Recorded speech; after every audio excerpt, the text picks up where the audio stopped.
Magandang araw sa inyo guys at welcome back again na naman sa ating channel at sa panibagong fishing adventure na naman. So yun na nga, long time no fishing nga pala. At ang fishing spot nga pala namin ngayon ay San Agustin, Candaba, Pampanga. Sa part nga pala na to ay nakalatag na yung mga fishing rod namin. Floater gaming nga pala yung setup ng mga fishing rod namin ngayon. At syempre kasama natin ang ating kaibigan na si Batang Fisher. At sa part na to ay may nahuli na nga pala si Batang Fisher. At ang kanyang nahuli nga pala ay walang iba kundi ang baby shark or kanduli. Boink!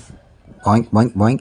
Comment below nga kayo guys kung kinakain ba to sa inyo at kung anong masarap na putahe ang luto dito. At ipapakita ko nga pala sa inyo kung paanong setup ang ginagamit natin sa ating fishing rod. Siyempre unahin natin dito sa ating hooks. May swivel tayo at meron tayong sinker. Double hook nga pala yung gamit natin ngayon at siyempre yung ating floater with stopper. At ayun na nga, ganito nga lang pala kasimple at kabasic yung ating setup para sa ating floater gaming. Sa susunod gagawa tayo ng separate video kung paano natin isetup ito in actual. At ang gamit nga pala nating fishing rod set ay itong ating purple carbon na may habang 1.8 meters na may reel combination na 3000 series at braided line na may 10 to 15 kilograms capacity. Perfect nga pala ang setup na to sa salt and fresh water, lalong lalo na kung yung mga target nating hulihin ay yung mga medium size lamang. At sa part nga pala na to ay ipapakita ko sa inyo kung paano ko mag-cast o maghagis ng ating setup. Hindi man tayo ganun ka-professional pero at least ang mahalaga ay naibabahagi natin yung ating konting kaalaman. At sa mga susunod ay gagawa tayo ng video kung paano mag-setup ng ating mga fishing rod mula sa basic knots,